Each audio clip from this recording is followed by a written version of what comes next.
कराची का एक night culture है जहाँ पर हज़ारों लाखों कराची के लड़के रात को चाय के ढाबों पर बैठ के अपने एक ज़बरदस्त मुस्तकबिल के ख्वाब बनाते हैं।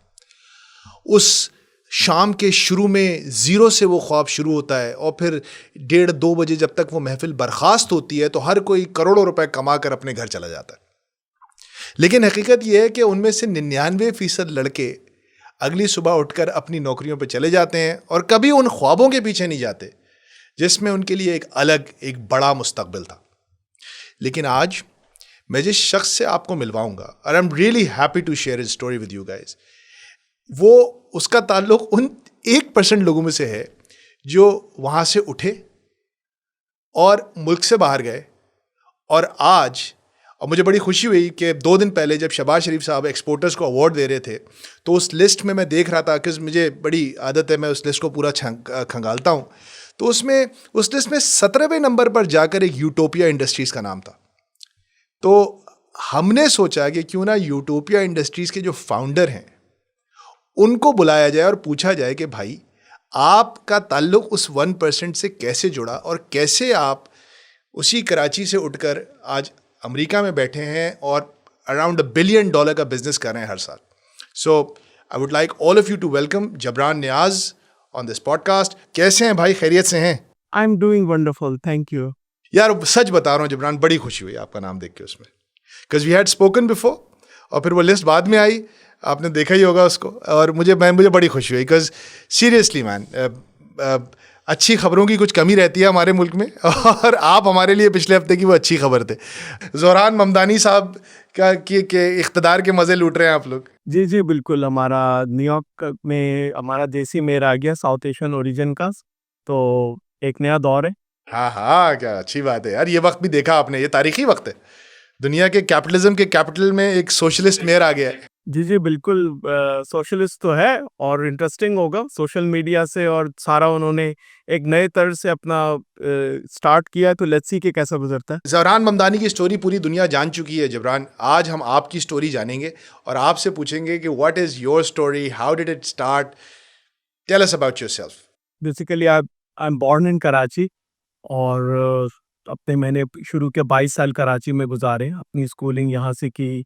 अपना बैचलर्स मैंने फास से किया 2002 में, और फिर 2004 में वहाँ से मैंने मास्टर्स किया, और 2005 के शुरू में मैं यूएस आ गया।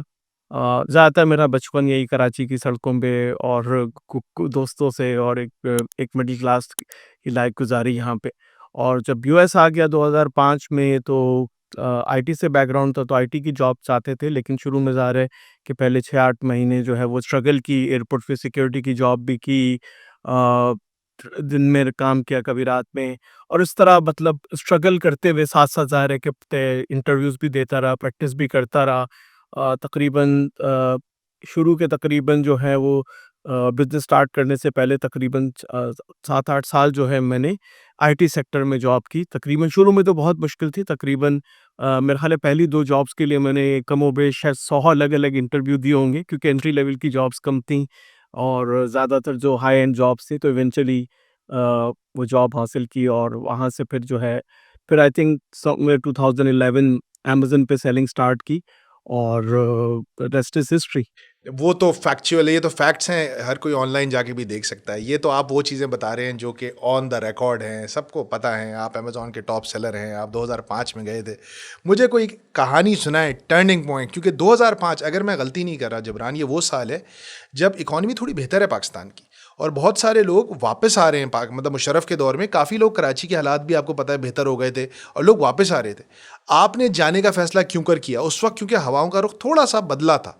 2005 में जब मैं गया, तो मेरी तो एक बिल्कुल ₹5000 की एक एंट्री लेवल इंटर्नशिप के लेवल की जॉब थी, मास्टर्स करके भी, और मेरे फादर का बिज़नेस भी बहुत स्ट्रगल कर रहा था उस वक़्त, और मैं भी उस वक़्त के हालात से इतना सैटिस्फाइड नहीं था, और मुझे लगता था कि यूएसए में बेटर अपॉर्च्युनिटीज़ हैं। वहाँ पे हम सुनते थे लोगों की 100 के या एक 120 के तक सॉफ्टवेयर में जॉब्स हैं। तो सोचा कि भाई यूएस जाके अपनी किस्मत आज़माते हैं। बैचलर्स भी सॉफ्टवेयर भी किया हुआ था, मास्टर्स भी किया हुआ था पाकिस्तान से, और फिर कुछ कुछ महीने पाकिस्तान में एक जॉब भी कर ली थी। एक एक कंपनी थी केपीएमजी से एसोसिएटेड, और वहाँ पे कुछ एक्सपीरियंस लिया। तो सारे कि आईटी का बैकग्राउंड था, तो कोशिश यही थी कि आईटी में ही अपना करियर डेवलप करें और ज़्यादातर जो है वो कोशिश यही करते रहे कि इंटरव्यूज़ में कि किसी तरह से टेक सेक्टर में कोई जॉब मिल जाए और काफ़ी जैसे स्ट्रगल के बाद जॉब मिली। तो उस वक़्त बड़े मज़े की बात है कि मेरे जो फादर इन लॉ थे, हयात नहीं है वो, तो वो ज़ाहिर है कि वो उनकी एक्सपेक्टेशन यही थी कि भई मतलब कोई $20 पर आवर या ऐसे कोई जॉब मिल जाए तो बहुत अच्छी बात है।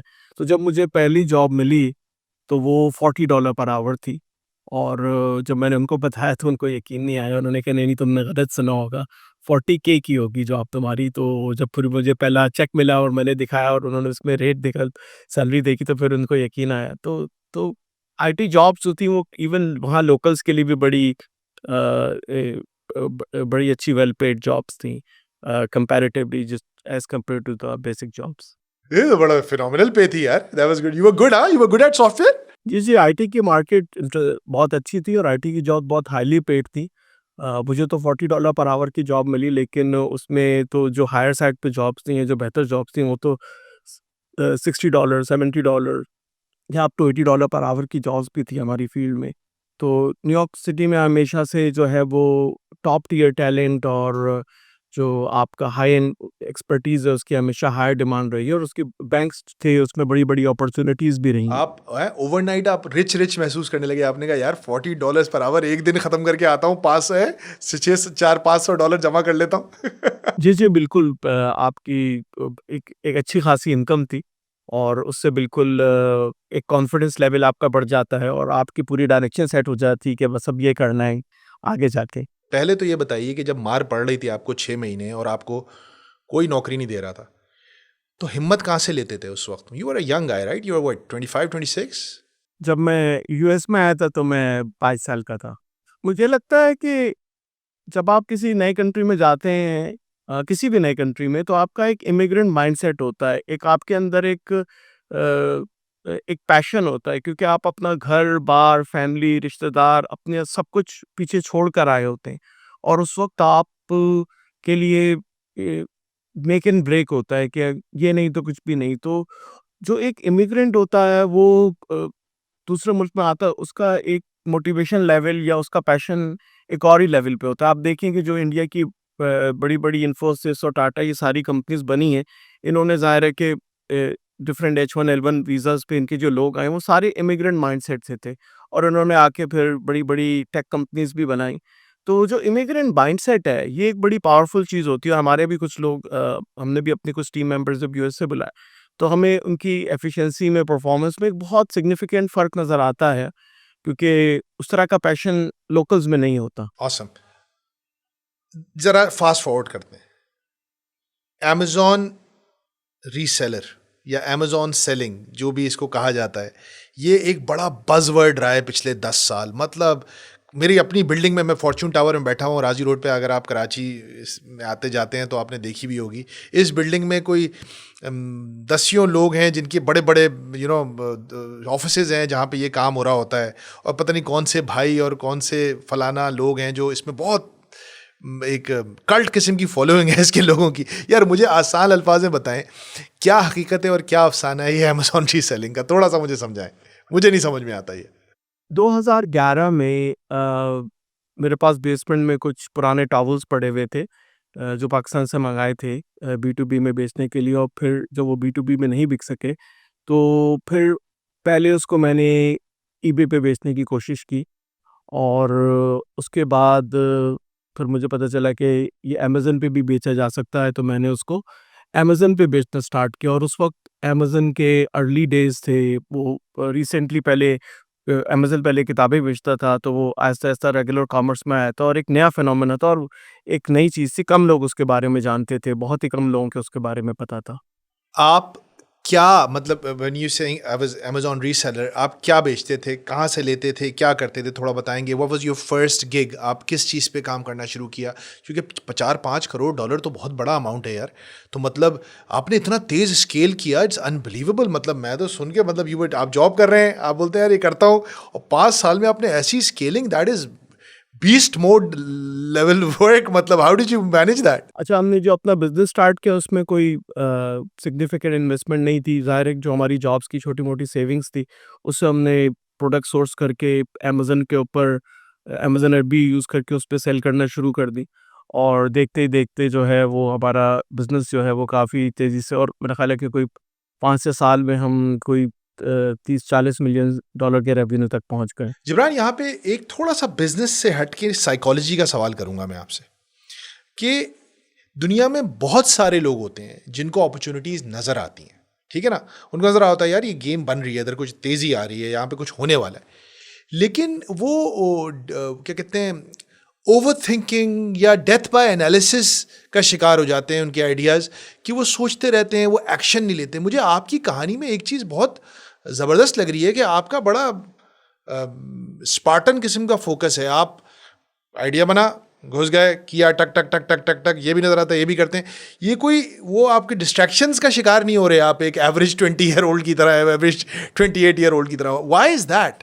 और क्या इसमें क्या लर्निंग क्या थी आपकी? अच्छा, उस वक़्त हमने ज़ाहिर है कि क्योंकि सॉफ्टवेयर के बैकग्राउंड से थे और दुनिया में रिमोट टीम्स के साथ काम करने का पहले से तजुर्बा था, तो अपने बिज़नेस के लिए भी हमने यूएस में टीम बनाने के बजाय कराची में अपनी पहले 20 लोगों का ऑफ़िस स्टार्ट किया, और फिर आहिस्ता-आहिस्ता मेरा ख़्याल है शुरू में शायद हमारे 7-8 साल के बाद बिज़नेस शुरू होने के बाद मेरा ख़्याल है 100 से ज़्यादा लोग थे। और वो एक पहला, समझ लें one of the few teams थी पाकिस्तान में जो ई-कॉमर्स पे काम करती है, क्योंकि ई-कॉमर्स की एक्सपर्टीज़ पाकिस्तान में ज़ीरो थी, दुनिया भर में शायद बहुत ही कम थी। तो बेसिकली नॉर्मल ग्रेजुएट्स को हायर करना और फिर उनको ई-कॉमर्स पे ट्रेन करना, क्योंकि ज़ाहिर है कि हमने सारा बिज़नेस यूएसए में अपने हाथों से खड़ा किया था, तो हमें ई-कॉमर्स खुद तो हमने सीख लिया था, लेकिन वो एक्सपर्टीज़ फिर हमने लोकल पाकिस्तानी रिसोर्सेज़ में डेवलप करना स्टार्ट की। जब आपका बिज़नेस ग्रो होता है, तो बिज़नेस के साथ आपको भी ग्रो होना पड़ता है एज़ अ सीईओ या लीडर ऑफ द कंपनी। अगर आपका $1 मिलियन का बिज़नेस है, तो आपको $1 मिलियन का सीईओ बनना है, और जब आपका बिज़नेस $100 मिलियन पे पहुँचा है, तो आपको $100 मिलियन का सीईओ बनना है। तो जो कॉमन प्रॉब्लम होती है, ये जो मोस्ट केसेस में हम देखते हैं कि बिज़नेस तो बड़े हो जाते हैं, लेकिन उसको चलाने वाले लोग उसके साथ बड़े नहीं होते, वो छोटे रह जाते हैं। This was Jibran, this was a master class. मैं मतलब I speak to a lot of CEOs, और ये मैं इस वजह से नहीं कह रहा कि आप सामने बैठे हैं, मैं बहुत बड़े बड़े लोगों से बात यहाँ पे की है रफ्तार के प्लेटफॉर्म से, लेकिन I have been thoroughly impressed. आपका ये जो जुमला है ना कि लोगों के बिजनेसेस बड़े हो जाते हैं और वो खुद छोटे रह जाते हैं, that is such a critical insight. ये आप पाकिस्तान में कितना ज़्यादा देखते हैं जिब्रान, अगर आप पाकिस्तान के बिजनेस को थोड़ा सा व्यू करते हैं, ये कितना ज़्यादा होता है इस मुल्क में। और यही वो फ़र्क है पाकिस्तान में कि बहुत सारे बिजनेस उठते हैं और फिर बैठ जाते हैं, क्योंकि उनके जो ओनर्स हैं वही उनका सिंगल पॉइंट ऑफ फेलियर बन जाते हैं। पाकिस्तान में बहुत मिसालें मिलेंगी कि लोग बड़े-बड़े बिज़नेसेस स्टार्ट कर लेते हैं, या अपने जो फैमिली बिज़नेसेस होते हैं उनको स्टार्ट कर लेते हैं, और उनका कोई प्रोफेशनल बड़ी टीम्स में काम करने का एक्सपीरियंस नहीं होता। इनफैक्ट पाकिस्तान में जो बहुत सारे एग्जिस्टिंग बिज़नेस हैं, उनके अंदर भी इतना प्रोफेशनल एनवायरनमेंट नहीं होता। तो वो जो ट्रेनिंग लैग होती है, उससे बहुत फ़र्क पड़ता है। जिब्रान, आपने दरिया को कूजे में बंद किया इस वक्त, और आपने कहा कि बिजनेसेस बड़े हो जाते हैं लेकिन जो उनको चलाने वाले हैं वो छोटे रह जाते हैं और फिर बिज़नेस फेल हो जाता है।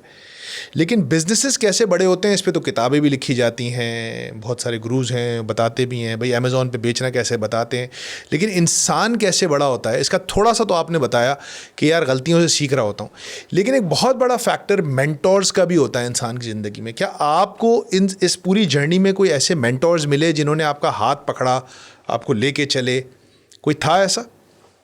क्या आज की मॉडर्न लाइफ में तो शायद मेंटोर्स इस तरह से एग्जिस्ट नहीं करते, और जब से गूगल आया तो मेरा ख्याल है कि हर इंसान खुद से सीखता है, जो जो शायद खुद से ना सीख सके। तो मेरी बेटी भी जब मेरे पास एक ही सवाल दूसरी दफा लेकर आती है, तो मैं उससे कहता हूँ तुमने पहले ये गूगल और चैट जीपीटी पे पढ़ा? तो अगर उसने नहीं पढ़ा तो मैं उसको नहीं बताता, मैं कहा पहले तुम फेल होके स्ट्रगल करके आओ कि भाई तुम्हें ये चीज अपनी कोशिश से। तो जो एक तो ये है कि सेल्फ लर्निंग जो है वो एक आपके अंदर आ जाए तो होता है। जॉब के टाइम पे मुझे लगा कि जब मैंने एक प्रोफेशनल एनवायरनमेंट में जॉब की, तो कुछ मेरे मैनेजर्स ऐसे थे कि जिनकी मैनेजमेंट स्किल्स ने मुझे इंस्पायर किया, और मैंने जो बाद में जो मेरे अंदर प्रोफेशनलिज्म आया जॉब में भी और बिजनेस में भी, वो मैंने वहां से सीखा कि भाई टाइम पे आना है, डिसिप्लिन होना है, रात के अगर 2 बजे भी कॉल आ जाए तो भाई आपने उठ के अपना जो भी प्रोडक्शन का इशू है या आपकी एप्लीकेशन डाउन है उसको आपको फिक्स करना है। तो आपको जो सिखाने के लिए आपसे ऊपर भी और आपसे नीचे भी सारी आपके कैरियर में लोग मिलते हैं जिनसे आप कुछ ना कुछ सीखते हैं। मेरी हमेशा से ये कोशिश रही है कि जो मेरे पीयर्स हैं यानी मेरे कुछ सेम लेवल पे हैं, मुझसे ऊपर हैं या मुझसे नीचे हैं, आई एम श्योर कि उनमें सैकड़ों ऐसी बातें होंगी कि जो वो आपसे बेहतर करते होंगे और एवरी डे वो आपको इंस्पायर करते हैं। तो आप काम करते हुए अगर आप एक्चुअली एक मेहनती आदमी है और आप अपने ऑफिस में एक आगे बढ़ना चाहते हैं, आप एक पैशनेट आदमी है, तो आपको एवरी डे बहुत अपॉर्चुनिटीज मिलती हैं। एक खास मेंटोर तो नहीं, लेकिन ये छोटे छोटे मेंटोर जो हमारे इर्द गिर्द होते हैं, जो हमें सिखा रहे होते हैं, उनसे हम बहुत सीख सकते हैं। और आई थिंक ये अगर ये सीखने का अमल चलता रहे तो आप आगे बढ़ते रहते हैं। अच्छा, आपका केस बड़ा यूनिक है क्योंकि आप वहाँ पे एक जिस उम्र में अमेरिका पहुँचे तो आपके कोर बिलीफ्स तो बन चुके हैं ना जबरान। आप 22 साल के हैं, आप एक अडल्ट हैं, आप मतलब आप ज़िंदगी आपके सारे कोर बिलीफ्स बन चुके हैं, वो जो स्कूल में 7-8 साल से आपने सीखा, और अब आप अमेरिका चले गए। तो क्या आपको कभी कभी पाकिस्तान में सीखे गए कोर बिलीफ्स में और अमेरिका की प्रैक्टिसेस में कुछ तसादुम हुआ आपके दिमाग में? आपने कहा यार ये दोनों वैल्यूज टकरा रही हैं आपस में। प्रोफेशनलिज्म के लेवल पे भी और एज अ ह्यूमन बीइंग के लेवल पे भी एक अलग ही दुनिया है। और शायद मैं जो 22 साल का लड़का जो यूएस से गया था, शायद जो आप कहते हैं कि आपके कोर बिलीफ्स चेंज नहीं होते, लेकिन मेरे तो इन्होंने बिल्कुल ही बदल दिए। मतलब एज अ वाह। ह्यूमन बीइंग मुझे कंप्लीटली ट्रांसफॉर्म कर दिया।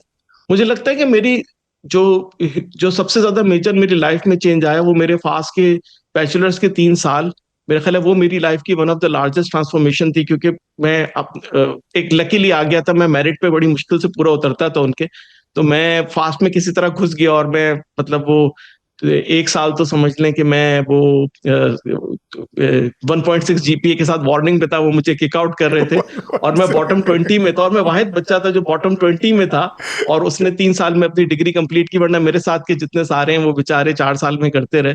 तो एक तो वो जो आप पाकिस्तान में वो बड़ी ट्रांसफॉर्मेशन थी, और मेरा ख्याल है यूएसए में जो मेरी जब मैंने अपनी पहली 10 साल जो जॉब की, वो मेरे अंदर इतनी बड़ी as a human being transformation थी कि हमारा जो वेस्ट का परसेप्शन है, लोगों के जो माशरती डिफरेंसेस हैं, लोग यहाँ पे झूठ नहीं बोलते, लोग यहाँ पे लोगों का अखलाक बहुत अच्छा है।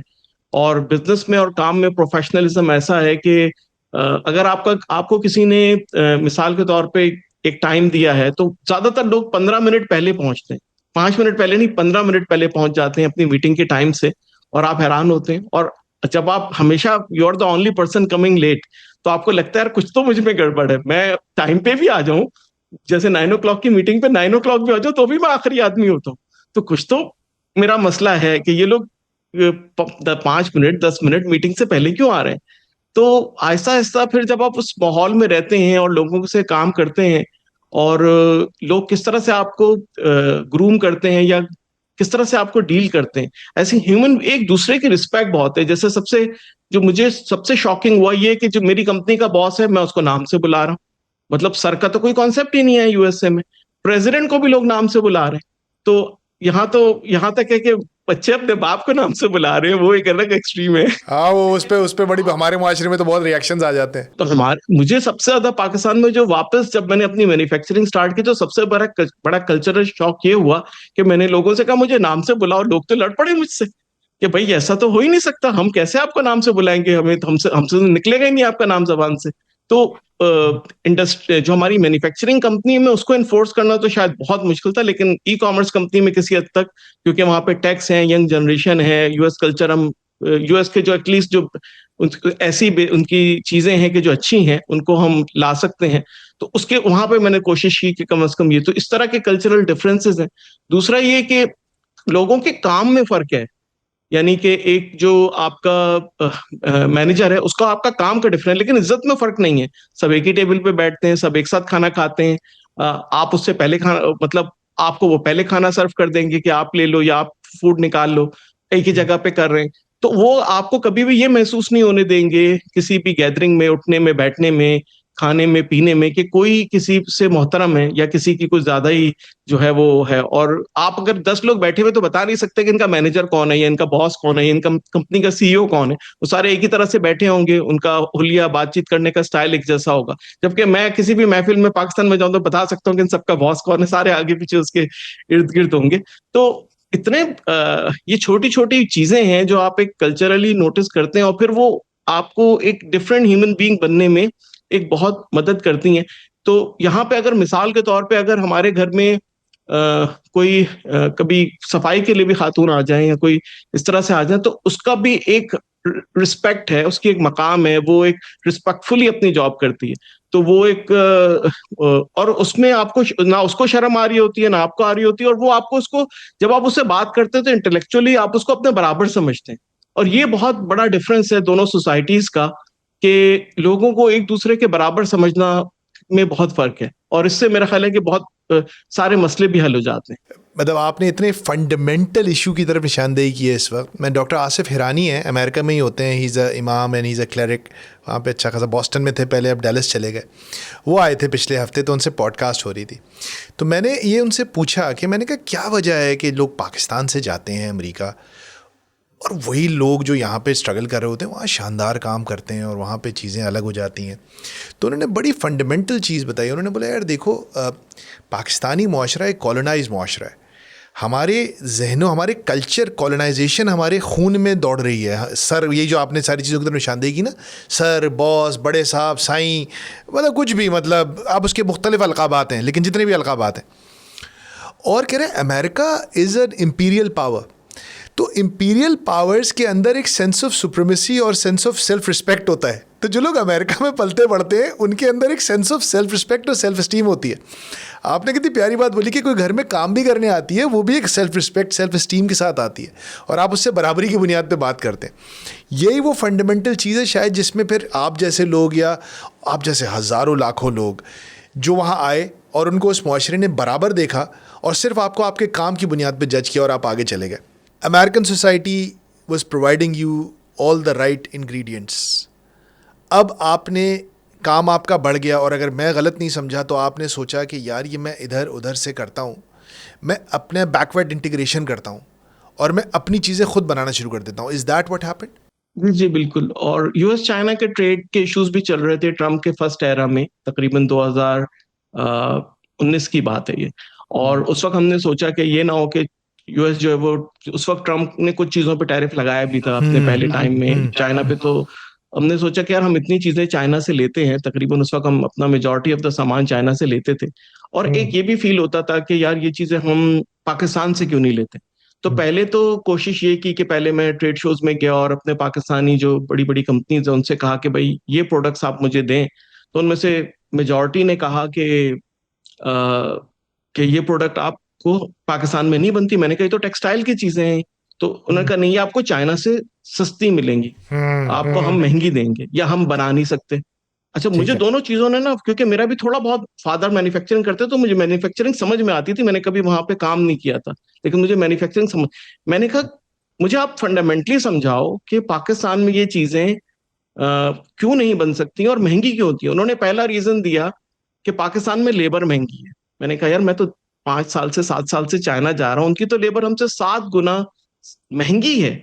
तो आपने ये पॉइंट कैसे बोल दिया कि पाकिस्तान में जो है वो लेबर महंगी है। अच्छा, ये चीज मुझे किसी एक शख्स ने नहीं कही, मेजॉरिटी ऑफ द लोगों ने कहा कि चाइना में चीजें सस्ती बनती हैं क्योंकि चाइना में लेबर सस्ती है हमसे। मैंने कहा यार मैं तो हंड्रेड्स ऑफ सप्लायर्स को जानता हूं, उनसे मैं सामान लेता हूं, उनसे मेरी दोस्ती है, उनके साथ मेरा उठना बैठना है, ट्रेड शोज में मिलते हैं, मुझे उनकी सैलरीज पता है वर्कर्स की, वो कितने घंटे क्या काम करते हैं, कैसे उनका सिस्टम काम करता है। फिर जब मैं लोगों से बात करता रहा तो हर दफा मुझे जो बात बताते हैं कि जी रॉ मटेरियल नहीं है। मैंने जब उस पर रिसर्च की तो पता चला कि आप तो रॉ मटेरियल ड्यूटी फ्री मंगा सकते हैं, सेम कॉस्ट पे, थोड़ी सा उस पर फ्रेट ऐड होगा, उससे कोई इतना सिग्निफिकेंट डिफरेंस नहीं होगा। जब मैं लोगों से बात करता रहा, मैं कह मुझे कोई फैक्चुअल चीज तो बताओ कि क्यों चाइना में चीजें सस्ती बनती हैं, हर चीज गलत निकल रही है, हर चीज मिथ है। तो मैंने कहा, और अच्छा ट्रेड शोज में वो प्राइस भी हम लोग ज्यादा कोट कर रहे हैं उनसे। तो और उस वक्त तक हम तकरीबन 200 मिलियन के रेवेन्यू पे पहुंच चुके थे, तो जेब में 4 पैसे थे, तो मतलब था कि भाई मतलब ईगो भी आ जाती थी कि यार ये क्या बात हुई, मतलब मैं नहीं मानता इसको, मतलब ये तो लॉजिकली बात नहीं है। तो हमने कहा यार थोड़ा सा ना पाकिस्तान में छोटी सी मैन्युफैक्चरिंग स्टार्ट करके देखते हैं और फिगर आउट करते हैं कि असल में ये डिफरेंस है क्या। तो उस जमाने में एनर्जी प्राइसेस भी बड़ी मुनासिब थी और एक्सपोर्टर्स को बड़े बेनिफिट्स भी उस वक्त तक थे, खत्म होने की तरफ जा रहे थे लेकिन उस वक्त तक थे थोड़े, मेजॉरिटी ऑफ द बेनिफिट्स। तो हमने कुछ जो चीजें हमें आती थी, टॉवल या कुछ बेसिक बेडशीट्स वगैरह या जो हमारी कुछ बेसिक प्रोडक्ट्स थी, उसकी हमने छोटे स्केल पे मैन्युफैक्चरिंग लगाई। जब हमने करके देखा, हमने कहा यार कोई इतना फर्क भी नहीं है, करीब करीब है पाकिस्तान और चाइना। और करते करते करते शौक में आके हमने जो है वो तकरीबन पिछले 5 से 6 साल में तकरीबन 40 से 50 हम डिफरेंट चीजें बनाते हैं और उसमें से तकरीबन 80 to 90% चीजें वो हैं जो पाकिस्तान में हिस्टोरिकली या तो इस वॉल्यूम में या उस तरह की प्रोडक्ट्स एक्सपोर्ट नहीं होती। कुछ चीजें तो ऐसी हैं कि जो पाकिस्तान में शायद कभी एक्सपोर्ट हुई नहीं है, दर्जनों ऐसी चीजें जो हम बनाते हैं। और हम यही करते थे कि हम चाइना जाते थे, वहां देखते थे कि यार आप लोग कैसे बनाते हो, और उस वही जिस सप्लायर से मशीनरी ली उससे पूछ लिया कि यार मैन्युफैक्चरिंग कैसे करते हैं। तो कुछ इन्फॉर्मेशन अपने एग्जिस्टिंग सप्लायर से ले ली, उसको यार अगला ऑर्डर चाहिए ना तो थोड़ी हेल्प करो, तो थोड़ा ये बताओ कि ये मशीन कैसे चलती है। तो कभी किसी से जो है वो माइक्रोफाइबर बनाना सीख लिया, कभी किसी मशीनरी लेने वाले से कुछ हेल्प ले ली। तो इस तरह करते करते हमने कुछ 30 से 40 different type of unique product, कुछ प्लास्टिक की प्रोडक्ट्स, कुछ कुकवेयर की प्रोडक्ट, कुछ accessories, zip, elastic, poly bag, जितनी चीजें जो हमें चाहिए थी अपनी प्रोडक्शन करने के लिए। वाटर प्रूफ बेडिंग के हम दुनिया के सबसे बड़े शायद मैन्युफैक्चरर बन गए ओवर टाइम। इसी तरह कुकवेयर की प्रोडक्ट जैसे कास्ट आयरन कुकवेयर, जैसे कढ़ाइयाँ वगैरह कास्ट आयरन में बनी होती हैं, या नॉन स्टिक कुकवेयर जो पाकिस्तान से एक्सपोर्ट नहीं होता बड़ी तादाद में, या फिर प्लास्टिक के फूड कंटेनर्स, प्लास्टिक की कॉम्प्लिकेटेड प्रोडक्ट्स होती हैं दर्जनों तरह की। इसी तरह जो वाटर प्रूफ बेडिंग है और फ्लीस की फैब्रिक्स है और हजारों ऐसी चीजें जो पाकिस्तान में, जैसे नेट टेबल क्लॉथ्स है। तो ये चीजें पाकिस्तान में सिर्फ चाइना में बनती थी। तो हम यही करते थे कि पहले चाइना में देखते थे किस मशीनरी से ये बनती हैं, और जिस तरह चाइना में बनती थी वैसे ही हमने बनाई। और उसमें हमने बहुत गलतियां भी की, हम एफिशिएंट भी नहीं थे शुरू में। हम हमने जब वापस जाके चाइना में देखा तो उन्होंने कॉस्ट कम कर दी। हमने कहा हमने फैक्ट्री तो लगा ली, अब चाइना वालों ने कॉस्ट कम कर दी है तो अब हमें जो है वो घर में बनाना महंगा पड़ रहा है। फिर हमने एफिशिएंसी पे काम किया और सीखा, और चाइना से सीखा कि आपकी इसकी कितनी कॉस्ट आती है, आपकी इसकी कितनी कॉस्ट आती है, और हमने वो एफिशिएंसी के मसले आहिस्ता आहिस्ता हल किए। और फिर इवेंचुअली हम तकरीबन पिछले 5 6 साल में जो हमने पूरी मैन्युफैक्चरिंग लगाई, तो हम इस लेवल पे पहुंच गए कि हम चाइना से आज तो हर चीज सस्ती बनाते हैं या सेम कॉस्ट पे बनाते हैं। मेजॉरिटी ऑफ चीजें हम चाइना से 5 से 10% सस्ती ही बनाते हैं, प्रॉफिट मिला के। तो हमने ये फिगर आउट किया बेसिकली पाकिस्तान में, शायद मैं कह सकता हूँ कि हम पहली कंपनी है कि जिसने फिगर आउट किया कि चाइना से सस्ता माल कैसे बनाना है। क्योंकि अगर हम 5% भी महंगा बनाए तो हमारी पूरी फैक्ट्री बनाने का मकसद खत्म हो जाता है, सारी इन्वेस्टमेंट का पर्पस खत्म हो जाता है। तो हमारे लिए एक सर्वाइवल इशू भी था हमारी मैन्युफैक्चरिंग का, कि अगर हम चाइना से सस्ता नहीं बना सकेंगे तो ये सारा जो हमने किया। और इस 5 से 6 साल में हम ने तकरीबन नंबर ऑफ कंटेनर एक्सपोर्ट में हम शायद टेक्सटाइल में सबसे बड़े, और वैसे तो 17वें नंबर पे हैं, लेकिन हमारी कमोडिटी वैल्यू कम है क्योंकि पाकिस्तान में ज्यादातर कॉटन बेस्ड टेक्सटाइल बनती हैं जिसकी कमोडिटी वैल्यू 3 टाइम्स हमसे हायर है। तो रेवेन्यू हमारा 170 मिलियन के करीब है, लेकिन जो नंबर ऑफ कंटेनर्स है वो हम किसी भी टेक्सटाइल कंपनी से ज्यादा एक्सपोर्ट करते हैं। पाकिस्तान में ओवरऑल तीसरे नंबर पे आई थिंक एक सीमेंट की और कोई एग्रीकल्चर की प्रोडक्ट से ऊपर, और यूएसए में तो हम सबसे ज्यादा करते हैं। और तकरीबन इस पूरे पीरियड में तकरीबन 15,000 हमने 6-10 फैसिलिटीज पे फैक्ट्रीज बनाई, और तकरीबन 15,000 लोग उसके अंदर इस वक्त काम करते हैं। तो मेरा ख्याल है एज अ इंडिविजुअल मेरे लिए ये मतलब पिछले 6 साल में जितना सीखा मैंने कि एक लार्ज एंटरप्राइज बनाते कैसे, क्योंकि उससे पहले तो 300-400 लोग होते थे ई कॉमर्स में, उस वक्त हम ब्रांड्स बनाते थे, प्रोडक्ट लॉन्चेस करते थे। लेकिन ये जो पिछले 5 से 6 साल में सीखा कि पाकिस्तान जैसे माहौल में जहाँ पे कई तरह के चैलेंजेस होते हैं, और इसमें पता नहीं अगर हम बात करें तो पता नहीं कितनी एपिसोड्स बन सकते हैं, उसमें से कितने किस्से निकल सकते हैं। लेकिन ये जो सीखने का जो मरहला था जो हमने सीखा, आई थिंक इससे जो मेरी इंटेलेक्चुअल एबिलिटी बढ़ी उसको आप कंपेयर ही नहीं कर सकते। मेरा ख्याल है यूएसए में जो $10 बिलियन की कंपनी भी चलाता होगा ना, इंटेलेक्चुअली मुझे लगता है कि मैंने उससे ज्यादा सीख लिया। मैं आराम से, अब मुझे ऐसा लगता है कि वो बहुत आसान काम है, बड़े मजे से कर सकता हूँ। यहाँ पे करना आसान है भाई, आप कह रहे हो भाई मैं उधर क्या किया है मैंने, लेकिन एक सवाल है यहाँ पे जबरान, मैं समझ गया आप क्या कह रहे हैं, क्यों बल्कि शायद 10 बिलियन भी आप कम कह रहे हैं, शायद कोई 50 बिलियन और 100 बिलियन से ज़्यादा आप तगड़े हो चुके हो। सवाल यहाँ पे ये है जबरान कि आपको काम करना था, आपको ट्रेड करनी थी, आपको बेचना था, और उस बेचने के लिए आप दुनिया के किसी भी, आपके पास पैसा था, आप दुनिया के किसी भी मुल्क में जाके बेच सकते थे। आप वियतनाम क्यों नहीं गए? आप बांग्लादेश क्यों नहीं गए? आप इजिप्ट क्यों नहीं गए? पाकिस्तान क्यों आए? अच्छा, उस वक्त मुझे इतनी समझ नहीं थी, सच्ची बात है, मैंने ये कोई सोच समझ के फैसला नहीं किया। It was not a good business decision merit पे, अगर इसको देखा जाए। हाँ, मैं वही पूछ रहा हूँ, मेरिट पे ये डिसीजन क्वेश्चनेबल है, इसीलिए पूछा मैंने। मेरिट पे डिसीजन क्वेश्चनेबल है, लेकिन आज मैं सोचता हूँ ना, तो मुझे लगता है कि आज मैं अगर दोबारा करूँ तो आज मैं यही करूंगा। ओके। मतलब इतना सीखने के बाद, आप अगर इजिप्ट में देखें तो इजिप्ट की इतनी ज्यादा एक्सपोर्ट नहीं है, लेकिन इजिप्ट में सारी यूटिलिटीज हमसे आधे रेट के ऊपर है। ठीक है, और वो आपको जगह भी दे देंगे, सारा है। तो इंटरलूप वाले चले गए वहां। इतनी मजेदार वर्कफोर्स नहीं है इजिप्ट में, तो बहुत सारे कंट्रीज में वर्कफोर्स का इशू है। अच्छा, वियतनाम की हम मिसाल देते हैं, देखिए वियतनाम की जितनी भी एक्सपोर्ट है वो हम उसके खाते में डाल देते हैं, लेकिन वो चाइना की एक्सपोर्ट है, वो उसका पड़ोसी मुल्क है। वहां पे लोग सारा माल चाइना से लेकर आते हैं, वो आखिरी कटिंग शटिंग करके उसको पैक वैक करके वहां से निकाल देते हैं। तो हम जो वियतनाम की स्टोरी बताते हैं कि वियतनाम की इतनी बड़ी स्टोरी नहीं है जितना हम उसको बताते हैं, इन रियलिटी हम कहते हैं जी हमारी एक्सपोर्ट इतनी थी, वियतनाम इतनी। भाई आप ये क्यों भूल जाते हैं, वियतनाम चाइना का पड़ोसी मुल्क है, और चाइनीज के ऊपर बास ड्यूटी लगी होती है, तो वो अपना सामान वियतनाम के थ्रू उस ड्यूटी को बचाने के लिए या और चीजें मैनेज करने के लिए वहां से एक तरह से उसको एक यूज करते हैं। तो बांग्लादेश की एग्जाम्पल किसी हद तक लॉजिकल है, लेकिन वियतनाम की एग्जाम्पल जो हम पूरी इंडस्ट्री को बता रहे होते हैं वो उस तरह से ट्रू नहीं है। और मेरा ख्याल है जो पाकिस्तान में टेक्सटाइल के ट्रू इश्यूज हैं, मुझे तो लगता है कि वो 99%, और मैं बड़े, क्योंकि हमने नंबर ऑफ कंटेनर एक्सपोर्ट में पाकिस्तान की सबसे बड़ी फैक्ट्री बना ली, तो अगर मैं कोई बात कह रहा हूं तो बड़ी जिम्मेदारी से कह रहा हूं कि 99% लोग पाकिस्तान में जानते ही नहीं कि असल हमारा प्रॉब्लम क्या है। और मैं अपनी टीम को भी ये सिखाता हूं कि जब आप एक प्रॉब्लम को समझ नहीं सकते, फिर आप उसको हल भी नहीं कर सकते। तो हम, क्योंकि हमें अपने प्रॉब्लम्स ही नहीं पता, तो हम उसको फिक्स भी नहीं कर सकते। तो हम वियतनाम की मिसालें देते हैं, सब कहते हैं वाह वाह वाह वियतनाम ने बड़ा अच्छा काम किया। भाई समझो तो सही कि वियतनाम ने अच्छा काम क्यों किया। अंडरस्टूड।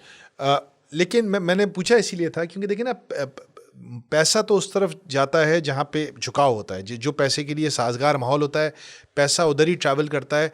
और जैसे अभी हमारे मुल्क में भी एक इनिशिएटिव लिया गया था कि दोस्त ममालिक से इन्वेस्टमेंट लाई जाएगी, तो मैंने उस वक्त भी ये कहा था कि भाई दोस्त कर्जे देते हैं, दोस्त सहारा देते हैं, दोस्त इन्वेस्टमेंट नहीं करते, इन्वेस्टमेंट बिजनेसमैन करते हैं, और बिजनेसमैन इन्वेस्टमेंट तब करते हैं जब कोई बिजनेस प्रॉस्पेक्ट होता है और रिटर्न ऑन इन्वेस्टमेंट होता है। मतलब बिजनेस का अपने एक, वो कहते हैं ना, बड़ा मशहूर हमारे बचपन में एक फिल्म थी कि business is business and a cup of T is a cup of T. तो वो मसला बिजनेस के साथ होता है। आपने बहुत ही इंटरेस्टिंग चीज़ की तरफ यहाँ पे निशानदेही की है। आपने कहा पाकिस्तानियों को पता ही नहीं है, इवन टेक्सटाइल के अपने लोगों को, कि हमारे टेक्सटाइल सेक्टर के मसाइल क्या हैं। क्या मसला है हमारे टेक्सटाइल सेक्टर का? अच्छा, इसके ऊपर तो मेरे ख्याल है बहुत लंबी एपिसोड हो सकती है, लेकिन मैं आपको जितना कम वक्त में जितना आसान से आसान अल्फाज में बता सकता हूँ। हमें ये देखना होगा कि हमारी जो तकरीबन 20 बिलियन की एक्सपोर्ट है, तकरीबन हमारी मेजॉरिटी ऑफ द एक्सपोर्ट है वो टेक्सटाइल से लिंक्ड है। ठीक ठीक है, है। और टेक्सटाइल किसी भी सेक्टर के मुकाबले में इतनी जॉब्स क्रिएट करता है कि हम इमेजिन नहीं कर सकते। बिल्कुल जैसे ठीक है। मैं सिर्फ आपको सिर्फ मैं समझ लो पूरे टेक्सटाइल का 1% हूँ। अच्छा, आप मेरे पास अगर 15,000 लोग काम करते हैं तो उनकी फैमिलीज मिला के 1 लाख लोग बनते हैं। ठीक है, कराची में अगर अनएम्प्लॉयमेंट 4% की भी पकड़े तो ये 25% कराची की अनएम्प्लॉयड वर्कफोर्स बनती है। 1 लाख लोग जो जो उससे मुस्तफीद फैमिलीज मुस्तफीद होती हैं आबादी के लिहाज से। यानी कि एक यूटोपिया, 4 यूटोपिया लगा दें, कराची की अनएम्प्लॉयमेंट जीरो, अगर सारे लोग काम करें तो एक। और ये बहुत छोटी कंपनी है, मैं ये समझाने की कोशिश कर रहा हूँ कि यूटोपिया अभी कोई बहुत बड़े स्केल पे नहीं है, मीडियम स्केल पे दुनिया के स्टैंडर्ड से अगर आप देखें, या यूएस के जैसे हम बड़े बिजनेस, जैसे मैं बिजनेसेस को देखता हूँ, तो पाकिस्तान में जो आर्टिस्टिक ग्रुप है, निशात है, इंटरलूप है, कोई 20,000 कोई 25,000 जॉब क्रिएट करता है। अगर आप ये टेक्सटाइल की जॉब्स निकाल दें तो हम में और अफगानिस्तान में कोई फर्क नहीं रहेगा। तो एक तो इतना हम क्रिटिसिज्म करते हैं इंडस्ट्रियलिस्ट के ऊपर, इन बिजनेसेस के ऊपर, अगर ये बिजनेसेस ना हो, यानी कि आप कोई सीपेक का प्रोजेक्ट बताएं और उसकी 15,000 मुझे वर्कफोर्स बता दें, भले बिलियंस ऑफ डॉलर का, ठीक है, ऑरेंज ट्रेन बता दें, कितने भी बिलियन ऑफ डॉलर का प्रोजेक्ट बता दें जो 15,000 इनकी तरह, या दूसरी कंपनीज ले लें जो मेरी पीयर कंपनीज है, 20,000 25,000 जो जॉब्स क्रिएट करी, कम करीब भी नहीं करती, 1,000 1,500 ऐसे 2,000 ऐसे बात हो रही होती है। तो आपका पूरा मुल्क जो है वो टेक्सटाइल यानी कि अनएम्प्लॉयमेंट को खत्म करने के लिए सबसे मेजर रोल है आपका टेक्सटाइल का। अच्छा, इसकी बदकिस्मती ये है टेक्सटाइल की कि इसको समझने में भी प्रॉब्लम हुई। जैसे हम पीछे चले जाते हैं तो पास में ये रहा कि दो गैस के कनेक्शन, एक पुराना वाला एक नया वाला, ठीक है, और उनमें 4 गुना का कॉस्ट का डिफरेंस। तो जो आप आरएलएनजी आपने 4 गुना महंगी कर दी और गैस आपने सस्ती कर दी और नया गैस का कनेक्शन आप दे नहीं रहे। तो आप ऐसे मुल्क में जहां पे गैस आपको चाहिए इंडस्ट्री में, जिससे उस वक्त लोग बिजली भी बनाते थे और अपनी बॉयलर्स भी चलाते थे और प्रोसेसिंग में भी यूज करते थे, तो उसमें आपका नया प्लांट नहीं लग सके जितने लगने चाहिए थे। तो आपकी इकोनॉमिक पॉलिसी तो अच्छी थी, लेकिन आपने गैस की पॉलिसी ऐसी दी कि कोई नया इंडस्ट्री को प्लांट को जब गैस का कनेक्शन नहीं मिलेगा तो वो इंडस्ट्री नहीं लगाएगा। दूसरा इशू ये हुआ आपको कि आपने power connection power connection Pakistan का हिस्टोरिक और आज की डेट में बदतरीन इशू है कि आपको बिजली का एक इंडस्ट्री जो है वो आम जगह पे नहीं लगती। एक बड़ी इंडस्ट्री हमेशा ऐसी जगह पे लगेगी जो शहर से थोड़ा दूर हो, बहुत हंड्रेड्स ऑफ एकर्स में लैंड हो, ठीक है। मैं आपको अपनी मिसाल दूं, आज की डेट में जब गवर्नमेंट हफ्तुल इम्कान कोशिश कर रही है कि किसी भी तरह बिजली की कंजप्शन बढ़ जाए, ठीक है, और मैंने जो अभी नया इंडस्ट्रियल पार्क लगाया तकरीबन 250 एकड़ पे, और मैं उसमें 50 एकड़ मैंने ऑलमोस्ट कंप्लीट भी कर लिया, जिसमें 5,000 जॉब्स क्रिएट होंगी। उसमें मैं 1.5 साल से हेस्को के हाथ जोड़ लिए, भाई किसी तरह से बिजली दे दो हमें।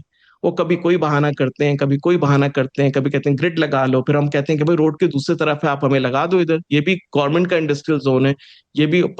तो आप ऐसे वक्त में जब आपकी पावर मिनिस्ट्री, जिसने काफी अच्छी कोशिश की रिसेंट डेज में, और प्राइम मिनिस्टर ने भी बिजली के रेट कम किए कई दफा, कहा कि एक्स्ट्रा बिजली लो तो उस पर रेट कम है, किसी तरह से गवर्नमेंट चाहती है बिजली। और फिर जब मैंने इस पर रिसर्च की तो मुझे पता चला मैं अकेला नहीं हूँ। पाकिस्तान में सैकड़ों कंपनियां, सूरती जैसी बड़ी पावरफुल कंपनीज हैं, और हमारे भी कनेक्शंस हर लेवल पे बड़े तगड़े कनेक्शंस हैं। हम हर लेवल पे सीईओ से भी मिल सकते हैं, एसको के, एसआईएफसी से लेके मिनिस्ट्री से भी हम मिलते हैं। इतने जबरदस्त कनेक्शन होने के बाद अगर मेरे जैसे पावरफुल आदमी को 1.5 साल में बिजली का कनेक्शन नहीं मिल रहा, तो एक आम आदमी को तो ताहयात नहीं मिलेगा। तो पाकिस्तान में होता ये रहा है कि बिजली का लोग गैस से बिजली बना के लेते रहे, या फिर वो फर्नेस ऑयल से बिजली बनाते रहे, या फिर वो किसी और एनर्जी सोर्स से अपनी बिजली बना के इंडस्ट्री लगाते रहे। लेकिन जब वो गवर्नमेंट से बिजली मांगते थे, तो क्योंकि ये सारे सरकारी इदारे हैं और इसमें उनको लगता है कि भाई जितना डिले करेंगे उनका इतना फायदा है, तो वो आपको बिजली का कनेक्शन हिस्टोरिकली भी नहीं मिलता रहा, और अभी तक ये प्रॉब्लम पाकिस्तान में करीब होने के करीब भी नहीं है, हल होने के करीब भी नहीं है, और इस गवर्नमेंट को पता भी नहीं है। भाई अगर मैं गवर्नमेंट होता आज की डेट में, तो मैं तो एक टीम बनाता कि भाई मुझे पता करो किस किस को बिजली चाहिए, और जंगी बुनियादों पे सबकी बिजली लगाता है। इससे मेरे दो मसले हल होते, टेक्सटाइल एक्सपोर्ट मेरी 10-20% बढ़ जाती, और लार्ज स्केल मैन्युफैक्चरिंग मेरी बढ़ जाती, क्योंकि टेक्सटाइल के अलावा भी लोगों को बिजली चाहिए, और मेरी बिजली की खपत बढ़ने से मेरा जो सर्कुलर डेट है बिजली का वो भी खत्म हो जाता है। आपके तीनों मेजर प्रॉब्लम, इकोनॉमिक के मेन प्रॉब्लम का क्या सोल्यूशन है? लोगों को जो बिजली मांग रहा है उसको बिजली दे दो, सिंपल सोल्यूशन। कोई इसमें कॉम्प्लेक्सिटी नहीं है, कोई मैथ्स नहीं है, कोई साइंस नहीं। तो आई थिंक बिजली को ना समझना और बिजली के कनेक्शंस को ना देना, ये मेरा ख्याल है अभी से नहीं, ये हमारा डेकेड से प्रॉब्लम है। और आप पाकिस्तान की जितनी इंडस्ट्रीज लगा लें, वो इसलिए लगा सके क्योंकि उनके पास गैस की लाइन थी जिससे उन्होंने बिजली बना ली, उन्होंने इंपोर्टेड फर्नेस ऑयल के जनरेटर्स मंगा लिए, उससे बिजली बना ली। बाकी जो लोग गवर्नमेंट का इंतजार करते रहे बिजली के कनेक्शन का, वो इन्वेस्टमेंट करके फंसे रहे हमारी तरह। और वो अब हम भी सोच रहे हैं कि भाई गवर्नमेंट से तो शायद बिजली मिले ना मिले, हम अपना ही कोई पावर जनरेशन करके मसले को हल करें। एक बहुत बड़ा जो मैं देख रहा हूँ, मैं कोरंगी में कभी आना जाना होता है, तो आप लोग तो अब सब सोलर पे जा रहे हैं। मैंने सुना है सब गुलामद वाले भी पूरा सोलर हो गए, सूरती वाले भी पूरा सोलर हो गए, पता नहीं कितने कितने मेगावाट के सोलर लगा रहे हैं। तो ये हल है कि नहीं है आपके मसाइल का? सोलर से बिजली की सिर्फ कॉस्ट कम हो सकती है, वो बिजली का मुतबादिल नहीं है। क्योंकि सोलर जो है वो दिन में आपको अनरिलायबल, जब बादल हो या ना हो, थोड़ी सी सब्स्टिट्यूट बिजली करती है। तो अगर मिसाल के तौर पे मुझे दिन में 5 मेगावाट बिजली चाहिए, तो दिन में कुछ वक्त वो मुझे 5 मेगावाट देगी, फिर उसके बाद जब सूरज खत्म होगा वो खत्म हो जाएगी। तो वो तो सोलर का सिर्फ ये एडवांटेज है कि अगर मेरे पास ग्रिड हो तो मैं अपनी 20% बिजली की कॉस्ट को कम कर सकता हूँ। तो अगर मेरा 12.5 सेंट है बिजली का, मैंने सोलर लगा लिया तो वो 10 सेंट हो गया। तो वो एक कॉस्ट कटिंग मेजर तो है, लेकिन वो इलेक्ट्रिसिटी का ऑल्टरनेट नहीं है, पावर कनेक्शन का ऑल्टरनेट नहीं है। जबरान, आप निस्बतन नौजवान हैं, आपके वालिद साहब ने, आपने बताया कि टेक्सटाइल का काम तो आप जब छोटे थे उस वक्त से कर रहे थे, फिर वो बैंक्रप्सी हुई वटेवर अर्ली 2000s में आपने उससे निकाला। वालिद साहब की ज़बान से आप सुनते नहीं थे कि इस मुल्क में ये मसाइल हैं भाई, यहाँ पे काम करना मुश्किल है, यहाँ पे ये ब्यूरोक्रेसी है, रेड टेपिज्म है, यहाँ पे कोई सुनता नहीं है, यहाँ पे एफबीआर वाले टैक्स रिफंड्स रोक लेते हैं, ये सारी बातें आपके कान में, या आप जवानी के जोश में आपने भुला दिया था उन बातों को, आपने कहा था नहीं यार मैं अलग करके दिखाऊंगा अब्बा को? जो मेरा एक सीखने का मरहला था उसमें मैं ये देखता रहा कि लोग आपको जो कहे ना नहीं करना, वही करना है।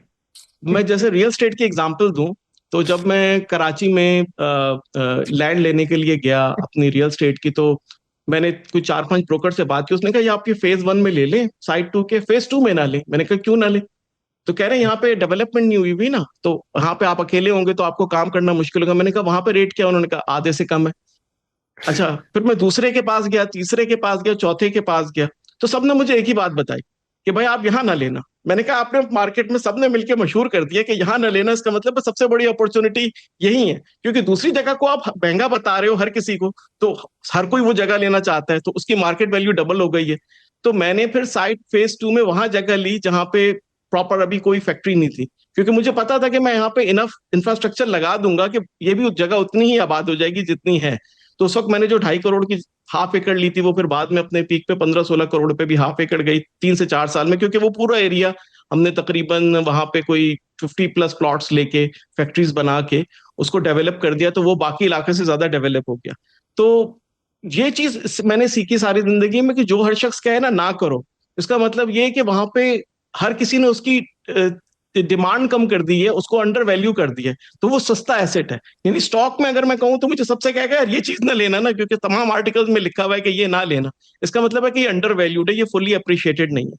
तो इसी तरह मुझे लगता है पाकिस्तान भी ऐसा मुल्क है कि जहां पे आपको सारी दुनिया कहती है कि ना इन्वेस्ट करो, लेकिन जो अपॉर्चुनिटीज है वो हमें शायद पता नहीं थी। शायद जो जब मैंने बिजनेस स्टार्ट किया तो उस दौर में जो एक्सपोर्ट को फैसिलिटीज मिलती थी जो अब नहीं रही, वो तो बड़ी अमेजिंग थी। लाइक LTFF मिल रहा था आपको, ERF मिल रहा था, रिफाइनेंस, आपको जो है वो सस्ती, बहुत ही सस्ती बिजली मिल रही थी। तो उस दौर में भी यही आप सुनते थे कि बड़े मसाइल हैं, बड़े चैलेंजेस हैं। तो आई थिंक उस वक्त बहुत ज्यादा बड़ी अपॉर्चुनिटी थी, और अभी भी मुझे लगता है कि पाकिस्तान में, आप देखिए यूएसए में अगर आप एक वेयर हाउस में मैंने रैक्स लगाने थे तो मुझे उन्होंने अप्रूवल देने में 8 महीने लगा दिए। पाकिस्तान में तो मुझे कोई पूछता भी नहीं है, मैं सुबह जाऊं और शाम तक रैक्स लगा के निकल जाऊं। तो ऐसी आजादी तो आपको, तो जहां पे आपको एक तरफ से दूसरी दुनिया के मुल्क में जो डेवलप्ड है वहां पे सख्त रेगुलेशंस हैं, तो दूसरे मुल्क में आपके पास एक इंतहाई सस्ती लेबर है, और उसके साथ साथ आपके पास कोई रेगुलेशन ही नहीं है। हम भाई बल्कि डर लगता है कि भाई कहीं हमसे कोई गलती ना हो जाए, क्योंकि कोई आके चेक ही नहीं कर रहा। सेल्फ रेगुलेशन करनी है। लेकिन उससे ये भी फायदा होता है कि आधी फैक्ट्री बनी होती है और आधी बन रही होती है और आधी पे काम भी शुरू हो जाता है। तो वो जो आपको स्पीड मिलती है वो दुनिया में शायद कहीं पॉसिबल नहीं थी, क्योंकि कंप्लीटली नॉन रेगुलेटेड एनवायरनमेंट है। तो उसके अपने एक हिडन बेनिफिट्स भी हैं। तो मैंने तो जिससे भी पूछा जब मैंने बिजनेस स्टार्ट किया, तो 10 में से 10 लोगों ने मुझे यही कहा कि इससे ज्यादा बेवकूफी का कोई काम नहीं होगा, बिल्कुल नहीं करना। लेकिन फिर किया। आप मुझे अपने अपने जैसे मालूम हो रहे हैं। खैर, आपने इंटरनल चैलेंजेस की बात कर दी, आपने समझाया कि भाई पावर नहीं मिल रहा, गैस के इश्यूज थे, ज़मीन के इश्यूज थे, दूसरे इश्यूज थे। एक अब 2026 के आगाज़ पर कुछ एक्सटर्नल इश्यूज का भी सामना हो गया है। स्पेशली आप जो पड़ोसी मुल्क ने अभी EU के साथ एक FTA किया है, और फिर कल अमेरिका के साथ भी एक पाकिस्तान से 1% कम टैरिफ के ऊपर एक एग्रीमेंट हो गया है। How are you looking at that Jibran? एक तो फीडबैक ये है कि जाहिर है कि इंडिया और पाकिस्तान का 1% का फर्क है, वो तो मेरा ख्याल है सिंबॉलिक है, लेकिन वो डिसएडवांटेज पे थे और उनकी एक्सपोर्ट काइंड ऑफ बंद हो गई थी और अब उनकी नॉर्मलाइज हो गई है। तो एटलीस्ट कम से कम कोई बहुत बड़ा डिफरेंस नहीं है, उससे कोई बायर्स को कोई फर्क नहीं पड़ेगा, खासतौर पर US साइड पे। जो यूरोप का जो उनका एग्रीमेंट है वो अभी जाहिर जबानी कलामी हुआ है, उसको होने में, उसकी जो चीजें नेगोशिएट होने में साल लगेगा। और यूरोपियन लोग मशहूर हैं, ये मुकर भी जाते। तो ये अक्सर कई इनके एग्रीमेंट ऐसे हुए हैं कि जो उन्होंने बात कर लेते हैं, डन कर लेते हैं, और 6 महीने 2-3 महीने बाद कोई कंट्री इनका मुकर जाता है कि हम नहीं करेंगे, और वो उसको रोल बैक भी कर देते हैं, तो वो एक उसमें भी है। लेकिन मेरा ख्याल है कि हम इंडिया टेक्सटाइल में इतना बड़ा नहीं है, और हमने हम हमेशा, आई डोंट नो कि हम बांग्लादेश और इंडिया की इतनी बात क्यों करते हैं एज अ कंपैरेटर। मैं तो इनको कंपटीशन देखता ही नहीं हूं, मैं सिर्फ चाइना को कंपटीशन देखता हूं, क्योंकि एक तो मेरी फील्ड में तकरीबन जो 80 to 90% प्रोडक्ट्स में बनाता हूँ वो या हम पाकिस्तान में बनाते हैं या चाइना बनाता है। यानी कि जो चीजें जिस वॉल्यूम में और जिस तरह की चीजें हम एक्सपोर्ट करते हैं, उसका पीयर कॉम्पिटिटर जो है मेरे केस में खास तौर पे वो चाइना है। और अगर दुनिया में हमें ज्यादा मैन्युफैक्चरिंग करनी है, ज्यादा कैटेगरीज में जाना है, नई से नई चीजें करनी है, जिद्दत वाली चीजें करनी है, तो हमें शायद दुनिया भर के कंपटीशन से ज्यादा सिर्फ चाइना के कंपटीशन की फिक्र होनी चाहिए।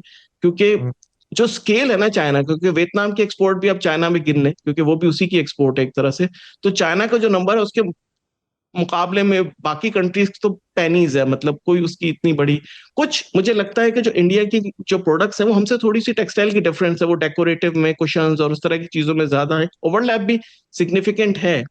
अच्छा, एक ये है कि जो यूरोप की मार्केट का एक फायदा है, क्योंकि जीएसपी प्लस की वजह से फायदा था, एक उसका हमें नुकसान भी था।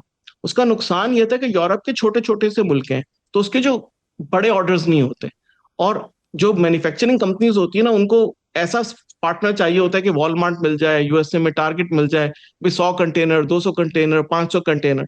तो वो जितना हम यूरोप के साथ जीएसपी से चिमड़े रहेंगे और हम कंपैरेटिव एज पे लगे रहेंगे, और जिस तरह जितना हम एक ओपन मार्केट में यूएस की तरफ जाएंगे और कंपैरेटिव और एफिशिएंट लो कॉस्ट प्रोडक्ट बनाएंगे, उतना ही हमारे एक्सपोर्ट के लॉन्ग टर्म के लिए अच्छा है। तो मैं इसको कोई बहुत बुरी चीज नहीं देखता शॉर्ट टर्म में। इंडिया में जो कुछ प्रोडक्ट्स है जिनसे हमारा ओवरलैप है, जैसे ऑलरेडी बाकी कंट्रीज से कंपटीशन था, अगर इंडिया के पास लेट्स से 5% मार्केट शेयर था उस कैटेगरी का, तो वो 5% का एक प्लेयर वापस उस फील्ड में आ गया सेम, और इंडिया जाहिर है कि अब पुश भी करेगा अपनी एक्सपोर्ट को। और अच्छी बात ये हुई है कि यूएसपी खुल गया, तो वो ऐसा नहीं होगा कि पूरी जान अब वो यूरोप पे मार देंगे, वो यूएस और यूरोप में बैलेंस करके मारेंगे। तो उसमें, क्योंकि हम यूरोप में बहुत हमारा एक्सपोजर ज्यादा है, यूरोप हमारी सबसे बड़ी मार्केट है, और वो यूएस यूरोप में अब इक्वल जाएंगे, तो ये एक टाइम पे आना कोई इतनी भी बुरी, और कभी ना कभी तो ये हल होना था। तो मेरा ख्याल है कि हमें परेशान नहीं होना चाहिए, इससे हमें कोई बहुत ज्यादा फर्क नहीं पड़ेगा। यूटोपिया के मालिक की हैसियत से तो आपको परेशान नहीं होना चाहिए, क्योंकि आप मुझे एक अलग ही ब्रीड के थिंकर लग रहे हैं ना, आप एक चीज़ों को बहुत मुख्तलिफ तरीके से देख रहे हैं। लेकिन मैं यहाँ पे, क्योंकि हम भी जर्नलिस्ट हैं, it's been 23 years I been covering, budget देखते थे, टेक्सटाइल वाले जो मराआत, और हमने हमेशा हैंडआउट्स मांगे हैं हुकूमतों से। मैंने जो चीज़ देखी है, आप एग्री करें ना करें, हमारा देखें, आप यूरोप में भी अभी आप जीएसपी प्लस मांगा आपने, हमारा बिजनेसमैन कभी खुले मैदान में लड़ने के लिए तैयार नहीं हुआ है दुनिया में, कभी नहीं तैयार हुआ है।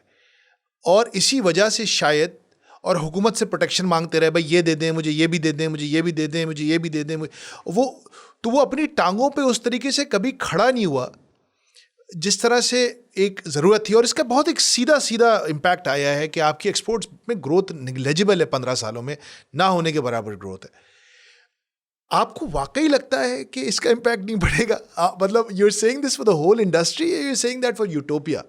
मैं पूरी इंडस्ट्री की बात कर रहा हूँ। मुझे लगता है कि गवर्नमेंट ने पास्ट में अगर कुछ किया भी टेक्सटाइल इंडस्ट्री के लिए, तो मुझे लगता है इन्होंने बहुत कम किया, इनको इससे बहुत ज्यादा करना चाहिए था। हत्ता कि मुझे कोई अभी बेनिफिट नहीं मिल रहा, मुझे कोई चीज रिबेट, आज की डेट में गवर्नमेंट जो है वो एक्सपोर्टर को कोई रिबेट नहीं देती, कोई एक्स्ट्रा ऑर्डिनरी बेनिफिट नहीं देती, कोई चीज दुनिया से सस्ती नहीं देती। और बाकी बल्कि आप टैक्स रेट देखें, और बाकी जीएसपी और टैक्स रेट पे हम अलग से बात कर लेंगे जब दूसरे प्रॉब्लम्स आएंगे। तो मेरा ख्याल है पास्ट में भी जो बेनिफिट्स थे उसको हम बहुत ज्यादा बढ़ा चढ़ा के बताते थे कि भाई टेक्सटाइल इंडस्ट्री को पता नहीं। देखें, आप जब कहते हैं कि हम 15,000 लोगों की टेक्सटाइल कंपनी कराची में या पाकिस्तान में कहीं रन करते हैं, तो आपको मेरी तकलीफ का एहसास ही नहीं है कि एक बंदा पाकिस्तान में जब एक मैन्युफैक्चरिंग कंपनी पाकिस्तान में चलाता है, तो मेरा ख्याल है वो जिहाद से भी पता नहीं कितनी बड़ी बात है, क्योंकि इतने प्रॉब्लम्स हैं। ईओबीआई वाले आ जाएंगे, सेसी वाले आ जाएंगे, आपका जीएसटी रिफंड नहीं मिलेगा, आपके वर्कर्स को हैंडल करना बहुत मुश्किल है। अगर किसी वर्कर्स के साथ कोई एडमिनिस्ट्रेशन स्टाफ से कोई हो जाए, तो वो सारे के सारे मतलब आपकी कंपनी को कुछ भी कर सकते हैं, आपका पूरा एक रिस्क पे है। तो आपके जो गवर्नमेंट में जो पूरा इंफ्रास्ट्रक्चर है आपका, कि आपको इंपोर्टेड मशीनरी चाहिए, इंपोर्टेड रॉ मटेरियल चाहिए, आपके पास इंटरेस्ट रेट्स बहुत हाई हैं, और जो इतनी ज्यादा इंफ्रास्ट्रक्चर, और आपके पास देखें कराची में पानी नहीं है, आपके पास आज पानी फैक्ट्री में मिल रहा है, कल आपको पानी नहीं मिलेगा तो 15,000 वर्कर आपका बाहर खड़ा हो जाएगा, आपने उसको सही हैंडल भी करना है। तो सही। जितनी मसाइल और जितनी प्रॉब्लम्स के साथ एक शख्स पाकिस्तान में इंडस्ट्री चलाता है, आपको मैं बताऊं, बाज इंडस्ट्रीज के पास फर्नेस ऑयल जनरेशन का अलग मैकेनिज्म है, गैस से पावर जनरेशन का अलग मैकेनिज्म है, ग्रिड उन्होंने अलग ली हुई है, जब गवर्नमेंट की बिजली कट जाती है तो डीजल जनरेटर उन्होंने अलग रखे हुए, 5 उन्होंने बैकअप एनर्जी रखी हुई है अपनी फैक्ट्री को चलाने के लिए। गवर्नमेंट की लाइन से पानी अलग लेते हैं, जमीन से आरओ करके पानी अलग चलाते हैं, टैंकर से पानी लेके उसको अलग प्रोसेस करते हैं। ठीक है, इसी तरह गैस है, वो सर्दियों में खत्म हो जाती है, लेकिन आपको तो अपने जो अगर देना है तो आप गैस स्टोर भी नहीं कर सकते, तो आप उसको कैसे हैंडल करेंगे? तो ये तो मैं आपको सिर्फ सरफेस पे बता रहा हूँ कि जितने मुश्किलों से और जितनी कुर्बानियां दे के एक मैन्युफैक्चरर या एक एक्सपोर्टर अपना माल बना के, और फिर उसके लिए उसको दुनिया के हर मुल्क में अपनी टीमें भेजनी है, दुनिया के हर ट्रेड शोज में जाना है, इतनी तकलीफें बर्दाश्त करनी है, उसका पीछे कंपनी बैंकरप्ट जो जाती है, जिसको आप माल बेच रहे होते हो तो आपका सारा पैसा डूब जाता है। ठीक है, जिस तरह की हमारी पाकिस्तान में एथिकल प्रैक्टिसेस हैं कि जिस तरह आपका कॉन्ट्रैक्टर आपके ही माल को जानबूझ के खराब कर रहा होगा ताकि बी बन जाए, ताकि उसको कहीं बी में बेचने में उसको एडवांटेज है, जिसकी करप्शन, जो क्योंकि जो करप्शन खाली सरकारी सतह पे नहीं है, प्राइवेट कंपनीज के अंदर भी बड़ी करप्शन है, क्योंकि हम सोसाइटी तो वही है कि जो हमारे सोसाइटी के इश्यूज हैं, तो हर बंदा ये तो बताता है कि भाई इस मुल्क में अशराफिया रहती है, इस मुल्क में अमीर लोग रहते हैं, कुछ खास लोगों को फायदा पहुंचाया जाता है, लेकिन कोई शख्स ये नहीं बताता कि वो शख्स ये काम कितनी कुर्बानियां, कितनी मुश्किल, कितनी तकलीफें बर्दाश्त करके कर रहा होता है। इंडिया में जो 1% एलीट्स हैं उनके पास 40% कंट्री की वेल्थ है, और पाकिस्तान में जो 1% एलीट है उनके पास 8 या 9% भी नहीं है, क्योंकि हम किसी बिजनेसमैन को जब कामयाब होने लगता है तो हम उस पर अशराफिया का ठप्पा लगा देते हैं, उस पर लगा देते हैं कि ये तो कोई एक्सक्लूसिव ग्रुप है, ये तो इसको फायदा पहुंचाया जा रहा है, इसके लिए कोई रिबेट दे रहे हैं, जबकि हकीकत में अगर आप उन नंबर्स को देखें तो ये बड़ी अनपॉपुलर बात है, मतलब जो मैं कर रहा हूं, आमतौर पे आप पाकिस्तान के कोई मीडिया में ये बात नहीं करेगा, लेकिन मैं ये कहता हूं कि पाकिस्तान में जितनी मुश्किलात के साथ, एक खास तौर पे वो कंपनीज जो ऐसे बिजनेस रन करती हैं जिसमें जॉब ज्यादा क्रिएट होती हैं, उसमें इतना चैलेंजिंग एनवायरनमेंट होता है उस बिजनेस को चलाने के लिए, और इतनी मुश्किलात के साथ वो बिजनेस चलता है।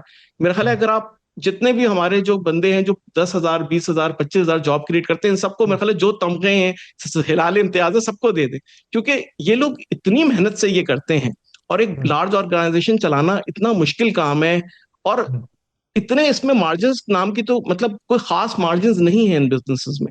अगर मैं लोगों को ये समझाता हूँ कि अगर वाकई पाकिस्तान में मैन्युफैक्चरिंग और इंडस्ट्री लगाना इतना प्रॉफिटेबल होता है, एक तो ये हमारी जो बिजनेस कम्युनिटी है बहुत बड़ी होती, यानी कि इनके पास बहुत पैसा होता, तो ये बेचारे तो सारे इतने अमीर नहीं है। दूसरी दुनिया में देखें तो जो लोग अमीर हैं उनके पास बहुत पैसा है, और फिर इनमें से मेजॉरिटी लोग किसी ना किसी वक्त में दुबई में इन्वेस्टमेंट करते हैं, या अपनी फैक्ट्रीज इजिप्ट में या बांग्लादेश में या चाइना में या ओमान में लगा रहे होते हैं, और वो इसलिए लगा रहे होते हैं कि वहां उनको ज्यादा रिटर्न ऑफ इन्वेस्टमेंट मिल रहा होता है, उनको ज्यादा मुनाफा हो रहा होता है कम। तो ये लोग क्यों बाहर जाते हैं? क्योंकि हमारे जो बिजनेसमैन है वो यहाँ बहुत मुश्किलों से बिजनेस चलाता है, तो मेरा ख्याल है मराहत नहीं मिलती उस तरह से, और मेरा ख्याल है कि जो आपका ओरिजिनल बात थी कि हमें क्या बहुत ज्यादा फर्क पड़ेगा, मेरा ख्याल है नहीं, हमें शायद नहीं पड़ेगा, हम आराम से सरवाइव कर जाएंगे टैरिफ। आपकी बात मैं कंप्लीटली इसको मैं थोड़ा सा इसमें अगर ऐड कर लूँ आपकी इजाज़त से, कि देखिए एलीट कैप्चर तो है पाकिस्तान में, मसला ये कि मैन्युफैक्चरिंग सेक्टर उस एलीट कैप्चर का एक बहुत छोटा सा हिस्सा है। मैन्युफैक्चरिंग वाले लोग जो बिज़नेस में जो इंडस्ट्रियलिस्ट हैं वो उस एलीट कैप्चर का एक छोटा सा एक मासूम सा तबका है। ये बात तो मैं भी अक्सर बोलता हूँ कि इतना वॉइसलेस बिजनेस सेक्टर क्यों है पाकिस्तान में, इसकी कोई आवाज़ नहीं है, इनकी कोई लॉबिंग नहीं है, इनके मतलब 60% of all taxes come from manufacturing. Employment देता है, सब कुछ करता है, 60% टैक्स भी देता है, एग्रीकल्चर पे टैक्स नहीं है, रियल एस्टेट पे टैक्स नहीं है। तो आपकी अशराफिया तो रेंट सीकिंग है ना। ये जो इंडस्ट्रियलिस्ट होते हैं ये at the base of it rent seekers नहीं होते हैं, लेकिन फिर अब ये भी देखा गया है कि उनमें से जब उनको लगता है यार और कोई धंधा मैं नहीं कर सकता, तो फिर वो दुबई में प्रॉपर्टी खरीद लेते हैं, और फिर वो वही प्रॉपर्टी में घुस जाते हैं। पाकिस्तान में एक तो ये भी बहुत बड़ा मसला है ना कि मैं तो कहता हूँ कि अगर पाकिस्तान के 2 सेक्टर्स बैठ जाएँ तो पाकिस्तान खड़ा हो जाएगा, एक बैंकिंग और दूसरा रियल एस्टेट, क्योंकि ये वो दो सेक्टर्स हैं जो आपके डेफिसिट को फंड करते हैं और इलीगल मनी को पार्क करते हैं। इसकी वजह से मतलब पैसा उसमें नहीं आता। तो ये बात आपकी इस हद तक तो ठीक है कि टेक्सटाइल वालों को, और सिर्फ टेक्सटाइल नहीं, मैन्युफैक्चरिंग सेक्टर तो मार खाया है हमेशा, इन लोगों को कुछ खास मिला नहीं है। लेकिन ओवरऑल तो elite, Pakistan is the cheapest place to play golf. मतलब देखें, आप जिन लोगों को एलीट्स कह रहे हैं उनमें आप ब्यूरोक्रेट्स को कह सकते हैं। हाँ, political elite, establishment elite, bureaucratic elite. लेकिन उसमें आपके पास कोई बिलियनर नजर नहीं आएगा आपको। मेरे हिसाब से तो अगर कोई 100 मिलियन या $1 बिलियन के एसेट्स नहीं बनाए तो आप कहाँ के एलीट्स हैं? आप तो बस पाकिस्तानी वर्जन एलीट का। सिंध क्लब वाले लोग एलीट नहीं है, सिंध क्लब वाले एलीट नहीं है। 4 पैसे ज्यादा कमा लिए, कोई छोटी मोटी शौक पूरे कर लिए, अब आप उसको एलीट कहते हैं? मेरे साथ 50,000 रुपए साल का रेंट देती है सरकार, लेती है सरकार उस जगह पे, उस 50 एकड़ जगह का 50,000 रुपए साल का रेंट देते हैं वो सरकार को सिर्फ।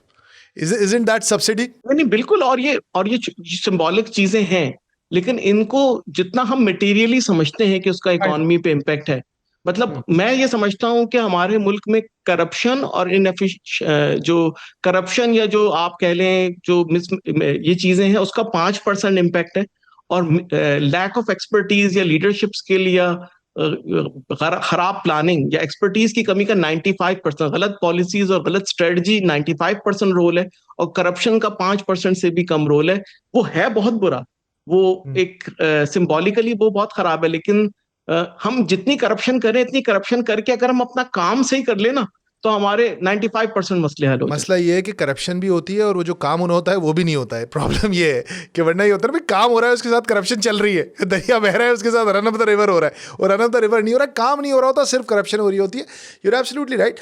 इसको अगर मैं थोड़ा सा आगे बढ़ाते हैं इस चीज़ को, इस वक्त अगर आप बैठे हुए हों पाकिस्तान के फैसला साजों के सामने और आपसे पूछा जाए कि जबरान नियाज़ साहब 2030 तक वो कह रहे हैं 100 बिलियन पे लेके जाना है एक्सपोर्ट्स को, चलें उस नंबर को छोड़ देते हैं, अगर आपसे विश लिस्ट मांगी जाए, कोई 3 चीज़ें मांगे, आप बोले, अगर आपसे बोले जाए जबरान आपकी 3 विशेस ग्रांट करते हैं हम, क्या मांगेंगे आप? देखिए, जो हुकूमत कहती है हम 100 बिलियन पे जाएंगे, तो मैं उसको कहता हूँ ख्याली पुलाव या विशफुल थिंकिंग, ठीक है ना, कि बगैर कोई एक्शन लिए, यानी आपने एक प्रॉब्लम को समझा ही नहीं और आपने कहा कि बस एक्सपोर्ट मुसल्ले पे बैठ जाओ और बढ़ जाएगी ना, ये तो बगैर प्लान के कोई भी जो आपकी जो प्रोजेक्शंस हैं या आपकी जो वो तो विश लिस्ट ही है आपकी कि मैं काश ये हो जाए, काश हम ऐसा कर लें। जैसे आपने जो प्रॉब्लम्स पे बात की कि जो हमारे इंडस्ट्री के कोर प्रॉब्लम्स हैं, आपको पता है कि पाकिस्तान की 50 to 68% इंडस्ट्री कहाँ है? कराची में। जी राइट, पोर्ट सिटी है, बहुत सारी इंडस्ट्रीज सर्वाइव ही नहीं कर सकती पोर्ट के अलावा। मेरी इंडस्ट्री नहीं सर्वाइव कर सकती अगर मैं पंजाब में लगाता। और ज्यादातर टेक्सटाइल इंडस्ट्री है, फार्मास्यूटिकल इंडस्ट्रीज हैं, इनको चलने के लिए बिजली के अलावा दूसरी क्या चीज चाहिए? पानी। ठीक है, तो अगर हमारे पास कराची को इंडस्ट्री को पानी नहीं देंगे तो वो ग्रो कैसे करेंगे? तो वो जो आप 100 बिलियन पे ले जाने की बात कर रहे हैं, आप कहीं पे पानी दे देते, जैसे हमारी नूरियाबाद में इतनी बड़ी इंडस्ट्री लगी हुई है, वहां पे आप पानी दे देते, चले कराची तो दूर है, तो आप कोई तो प्लान बताते कि यहाँ इंडस्ट्री लगेगी और यहाँ हम पानी देंगे। कोई एक जगह पूरे साउथ में आप इंडस्ट्रीज को कह देते कि आप यहाँ इंडस्ट्री लगाओगे तो बिजली और पानी हम आपको यहाँ देंगे। ऐसी कोई जगह ही नहीं है। तो पानी लेने का कोई तरीका भी नहीं है कि आप गवर्नमेंट से कहेंगे मुझे 3 महीने में, 6 महीने में, 2 साल में या 3 साल में इंडस्ट्री को पानी देने की आपकी क्या तैयारी है? तो वो कहेंगे कौन सा इदारा है जो पानी देगा? तो आप जब पानी नहीं देंगे, आप देखे ना, कोई भी चीज बनाने के लिए रॉ मटेरियल चाहिए। मेरा रॉ मटेरियल, चलो बिजली का मसला मैं खुद बना लूंगा, चले छोड़ दें। पानी में जमीन से कितना निकाल लूंगा, और हर जगह है भी नहीं अवेलेबल। तो पानी एक और इशू है। Land, industrial land. अच्छा, सिंध में चारों तरफ एग्रीकल्चर लैंड है। अब मुझे 250 एकड़ पे इंडस्ट्री लगानी थी, मैं 2 साल तक मारा फिरता रहा कि मुझे कोई लीगल लैंड मिल जाए जहां खरीद के मैं बड़ी इंडस्ट्री लगा लूं। जो मुझे आधे एकड़ के प्लॉट मिल रहे थे, वहां पे तो मैं इतनी बड़ी इंडस्ट्री लगा नहीं सकता था टुकड़ों में। तो मुझे 2 फ्रॉड हुए, 1 करोड़ का, एक 7 करोड़ का। वो बड़ी एक बैड एक्सपीरियंस था। और सिंध में सारे ज्यादातर लैंड जो है वो, उसमें लोग इलीगल और लोगों को उल्लू बना रहे होते हैं, वो फॉर्म पे और पता नहीं मोरूसी के चक्कर में हाँ। वो सारा वो एक फ्रॉड ही है। तो उसमें तो आप इंडस्ट्री लगा के, आप लैंड लेके उसमें मिलियंस ऑफ डॉलर की इन्वेस्टमेंट कर ले और बाद में पता चले कि सारा पैसा डूब गया, वो तो रेसिपी फॉर डिजास्टर है भाई। साइट में, I am sorry for interjecting here, site के अंदर जितने ज़्यादा ज़मीन के फ्रॉड्स हैं, मतलब मुझे पिछले 2 सालों में 6 लोग रीच आउट कर चुके हैं कि फरहान भाई लिटरली वो तेसर टाउन टाइप का माहौल है साइट एरिया में, एक बंदे का प्लॉट था उसके ऊपर किसी और को मिल गया, फिर किसी और को मिल साइट में, मतलब which is suppose to be its own development authority. Absolute you site phase 2 के अंदर एक बहुत बड़ा ब्लॉक है जहां पे लैंड अवेलेबल है, लेकिन उसको डेवलप नहीं करते, और शहर के बीचों बीच प्रीमियम लैंड है जहां पे सैकड़ों इंडस्ट्रीज लग के फैक्ट्रियां स्टार्ट कर सकती हैं। तो लैंड का ना होना और यूटिलिटीज का ना होना, ये एक कोर इशू है कि अगर आपने 5 साल बाद भी इंडस्ट्री बढ़ानी है तो आप आज से तैयारी करें कि यहाँ लैंड होगी, यहाँ हम पानी देंगे, यहाँ बिजली होगी, किसी ने लगानी होगी। और जो जब कराची में पानी का मसला करते हैं, तो जब आप पूरे मुल्क की 50 to 60% इंडस्ट्रीज कराची में लगा लेंगे, और इंडस्ट्री जितना पानी इस्तेमाल करती है आप सोच भी नहीं सकते, लाखों गैलन हर इंडस्ट्री कर रही होती है, और ऐसी हजारों इंडस्ट्रीज होती हैं, मिलियंस ऑफ गैलन पानी इस्तेमाल कर लेती है, tens of millions of gallons, मेरे ख्याल 100 मिलियन से भी ज्यादा शायद हमारी डेली इंडस्ट्रीज ही भी पानी इस्तेमाल करती हैं। तो आप अगर उस पैराहे में देखें तो जब हम कराची ग्रो होगा क्योंकि सबसे जबरदस्त टैलेंट और सबसे अच्छे बिजनेसमैन, प्रोफेशनल, और सबसे ज्यादा आपको एक छोटी कंसंट्रेशन में मिलेंगे।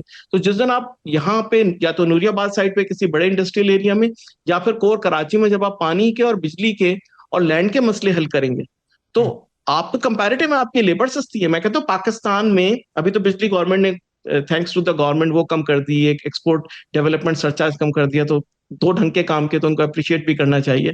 बाकी वो जो जीएसटी लगा दिया और टैक्सेस की भरमार है। अभी जीआईडीसी भी आ गया है बाय द वे, आज जीआईडीसी के ऊपर भी लॉ चेंज कर दिया है सेस के ऊपर।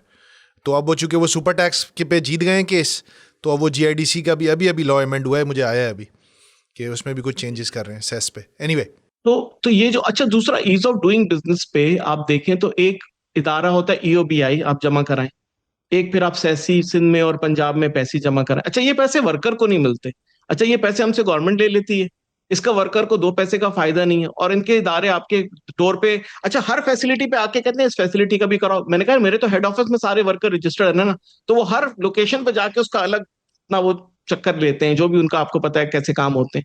तो ये सिर्फ हम लोग का टाइम जाया करते हैं ना। तो ये जो ईओबीआई और सैसी जैसी चीजें खत्म कर दें, ठीक है, फिर जो हमारे वर्कर के लॉज हैं, यानी ऐसे ऐसे हमने वर्कर के लॉज बना दिए हैं कि पता नहीं हम कौन से मॉडर्न कंट्री में रहते हैं। मतलब वो वर्कर के लॉज बना दिए जो यूएसए में भी मैं किसी को बताऊं ना, किसी बिजनेसमैन को, कि हमने ये वर्कर के लॉज बनाए हैं पाकिस्तान में, तो वो कहेगा यार ऐसे तो दुनिया में किसी मुल्क में नहीं है। क्योंकि ऐसे लॉ बनाने का क्या फायदा कि जो इम्प्लीमेंट सिर्फ एक इंडस्ट्री को करने पड़े, क्योंकि एक्सपोर्टर कंप्लायंस होता है, क्योंकि उसको सर्टिफिकेशंस लेनी होती हैं, ऑडिट कराने होते हैं। तो पूरे पाकिस्तान एक बेचारा एक्सपोर्टर है जो वो लॉज को पूरा कर रहा होता है, जो वर्कर के लॉज है। और उसमें ऐसे लॉज हैं क्योंकि आई थिंक पब्लिक फोरम्स के लिए लोग बड़े वो होते हैं कि जी आप जो सैलरीज हैं, मिनिमम वेज है, आप उसकी बात कर रहे हैं, या डबल सैलरी होनी चाहिए ओवर टाइम पे। मैंने कहा अच्छा आप कितने लोगों को जानते हैं, अगर आपका वर्कर एक दिन एक्स्ट्रा काम करे तो क्या आप उसको डबल सैलरी दोगे उस दिन की? कितने लोग देंगे पाकिस्तान में, और दुनिया में कितने मुल्क इसको देना चाहते हैं? और क्या ये अगर इसका मतलब ये कि अगर मुझे वो वर्कर महंगा पड़ रहा है क्योंकि मैं डबल सैलरी अफोर्ड नहीं कर सकता, तो शायद मैं वो काम ही नहीं कराऊंगा। मैं कहूंगा ठीक है तुम घर पे रहो, मैं तो डबल सैलरी नहीं दे सकता, क्योंकि मैं डबल सैलरी के बाद मुझे तो ये चीज महंगी पड़ जाएगी, मैं अफोर्ड नहीं कर सकता, तो मैं वो काम ही नहीं करूंगा। तो एक तरफ तो हम चाइना से compete कर रहे हैं जिसके लेबर लॉज जो हैं वो एक एक्सट्रीम पे हैं कि वो महीने में से 2 छुट्टियां देते हैं, 12 घंटे रोज जॉब और वो करा। तो स्लेवरी है तकरीबन जी। और दूसरी साइड पे हमने वो लॉज बना दिए जो अमेरिका से भी 4 हाथ आगे हैं। फिर ईओबीआई, सैसी और डिफरेंट डिपार्टमेंट्स के जो मसाइल हैं उन्होंने, तो एक तो लेबर लॉ में रिफॉर्म की जरूरत है कि आप मिनिमम वेज रखें, ठीक है, लेकिन आप उसको बोनस दें, लेकिन कंपनी के प्रॉफिट में से हिस्सेदार नहीं बना सकते। दुनिया में कोई मुल्क अपने वर्कर को कंपनी के प्रॉफिट में हिस्सेदार नहीं बनाता। फिर गवर्नमेंट जो है वो सैसी और यूबीआई के नाम पे पैसे लेती है जो वर्कर को नहीं मिलते, तो कंपनीज को कहें ये पैसे भी वर्कर की सैलरी में ऐड कर दें, और ये हुकूमत के पैसे जमा ना करे, ताकि आसानी हो जाए, बहुत अच्छी बात है।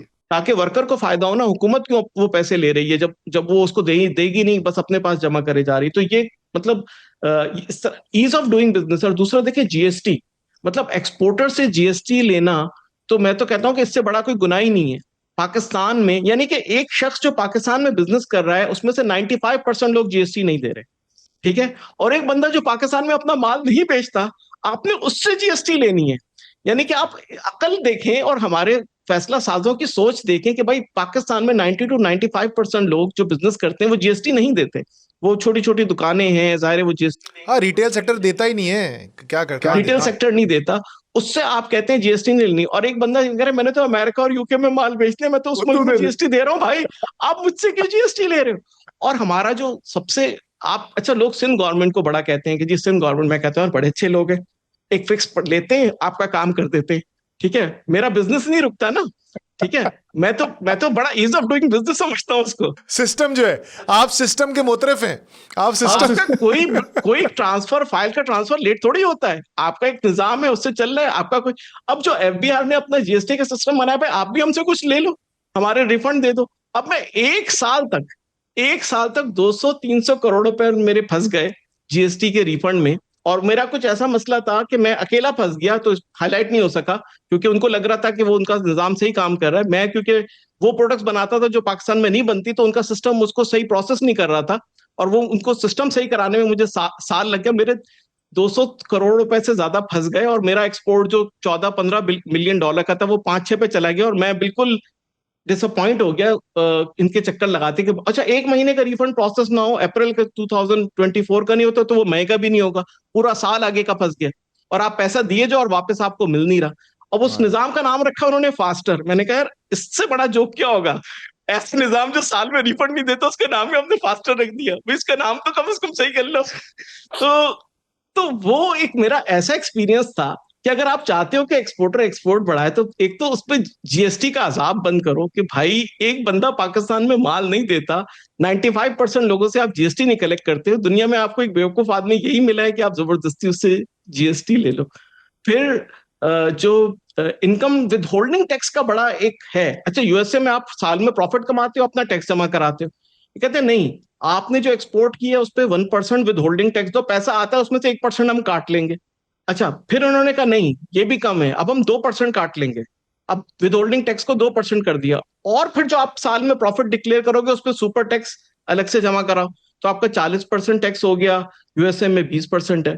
तो एक्सपोर्ट को बेनिफिट देंगे तो वो आपकी इकोनॉमी में नया पैसा लेकर आएगा। यानी कि अगर आपकी लेट्स से 10 रुपए की इकोनॉमी है, तो मैं 2 रुपए और लूंगा, 12 रुपए की इकोनॉमी होगी।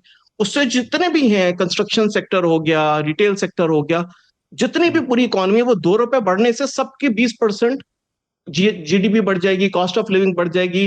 वो पैसा आपका, क्योंकि वो नया पैसा जब आपका इकोनॉमी में आता है तो वो कई दफा 3-3, 4-4 दफा रोल होता है। तो जो आप मराहत एक्सपोर्टर को दें, अच्छा अगर आप मराहत नहीं दे रहे तो कम से कम ये वाली जो ज्यादतियां हैं, ये वाली आप जो अनरीजनेबल चीजें हैं, उनके मसाइल है वो हल कर दें। तो कैपेसिटी तब बढ़ेगी कि जब आप कैपेसिटी के लिए यूटिलिटीज और लैंड के मसले हल करेंगे, और उसका मोटिवेशन तब बढ़ेगी कि जब आप जीएसटी और ये जो टैक्स रेट है इनको थोड़ा सा आप रियलिस्टिक बनाएं। इस पिछली जो जबरान ने अपने हाले दिल को बयान किया है, इसके दौरान आपने को शायद देख के अजीब सा लग रहा हो कि मैं बहुत दफ़ा काफ़ी ज़ोर से मुस्कुराता रहा या हंसता रहा, लेकिन यकीन करें ये खुशी के नहीं, ये गम की हंसी थी, क्योंकि दिस इज़ अ गाय जिसका $1 बिलियन का बिज़नेस है, और आज हम पड़ोसी ममालिक के पास $1-1 बिलियन और $500-500 मिलियन के यूरो बॉन्ड्स के लिए बजाज साहब कहते हैं हमें वैसे ऐसे कॉम्प्रोमाइज़ करने पड़ते हैं कि जिसकी कोई जस्टिफिकेशन नहीं होती। और यहाँ एक बिजनेसमैन है, वो बेचारा कह रहा है कि भाई मुझे ज़मीन दे दो, मुझे पानी दे दो, मुझे इज़्ज़त दे दो, मुझे काम करने दो, मैं 2 बिलियन ले आऊँगा, 3 बिलियन ले आऊँगा, मुझे काम करने दो। और इन लोगों की कोई नहीं सुनता। मतलब इंतहाई तकलीफ़ दह बात है कि जब जबरान ने ये कहा कि मैं कहता हूँ भाई ज़मीन के गत्ते सीधे ज़मीन दे दो मुझे, कि कोई कि ज़मीन हो जिसका पेपर सीधे हो, मैं वो ख़रीद लूँ ताकि मैं फैक्ट्री लगा लूँ। मतलब वैसे बात बिल्कुल ठीक है, आप मुजाहिदे आज़म हैं वो लोग जो इस मुल्क में कोई प्रोडक्टिव काम करना चाहते हैं। आपके लिए बड़ा अच्छा था कि आप भी प्लॉट लेते और कहीं बैठ जाते, तो पता नहीं शायद आपके पता नहीं पैसे 4 गुना 5 गुना हो जाते। मैंने जो एलीट कैप्चर की बात की ना जबरान, मैं आपकी बात से कनेक्ट करता हूँ। आपने कहा नूरियाबाद में पानी नहीं है, लेकिन आपको पता है बहरिया टाउन में पानी है। लेकिन आपको पता है उससे मुत्तसिल और जितनी बड़ी बड़ी कॉलोनीज़ और हाउसिंग रियल एस्टेट प्रोजेक्ट बन रहे हैं, वहाँ पानी पहुँचाया गया।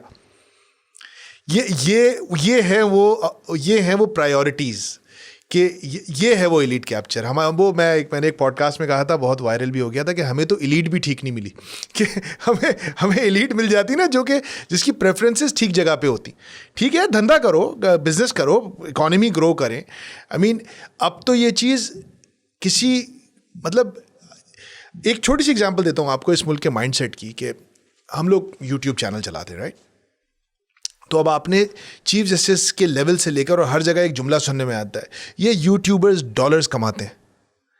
भाई, एक मुल्क जिसमें डॉलर्स का काल पड़ा हुआ है, एक मुल्क जिसमें डॉलर्स नहीं है, अगर कोई डॉलर्स कमा रहा है तो इसमें क्या बुरी बात है?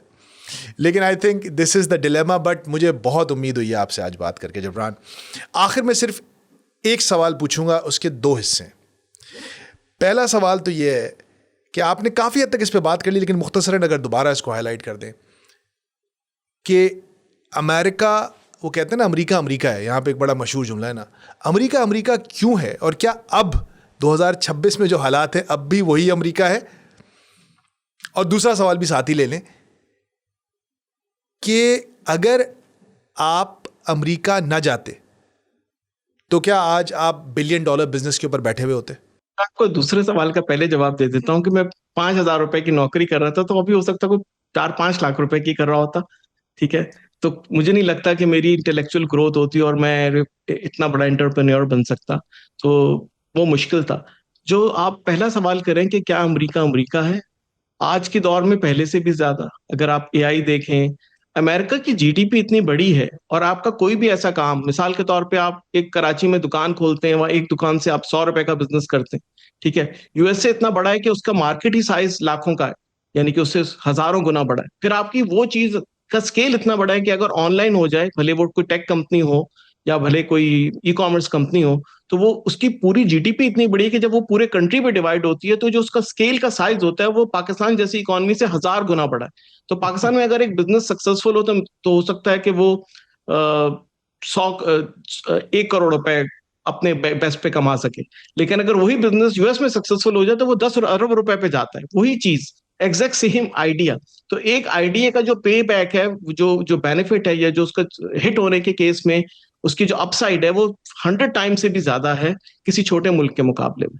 और ये चीज ऐसी है कि इसमें अगर आप में काबिलियत हो, आप में तो रिवॉर्ड इतना ज्यादा है, फिर लोग उसके लिए जाहिर है कि मेहनत भी ज्यादा करते हैं। आई थिंक आपने दरिया को एक दफ़ा फिर कूजे में बंद किया, और बहुत फैक्चुअली और बिल्कुल दिमाग से, में किसी किस्म के आपने वो बायस या वो जो एक क्लाउड्स होते हैं उसको हटा कर बात की है, स्ट्रेट फॉरवर्ड। आई होप सबको समझ में भी आई हो। और मैं रफ्तार नाव की ये पॉडकास्ट पाकिस्तान के बड़े बड़े ताकतवर लोग, फैसला साज भी देखते हैं, और मेरी आपसे रिक्वेस्ट है, प्लीज़ ऐसे लोगों की बात सुने।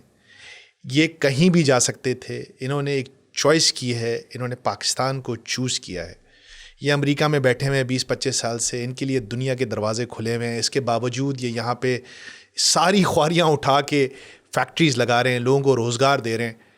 We need these people to succeed if Pakistan has to succeed. Thank you very much for watching. And Jabran, thank you for taking time out. It was a pleasure.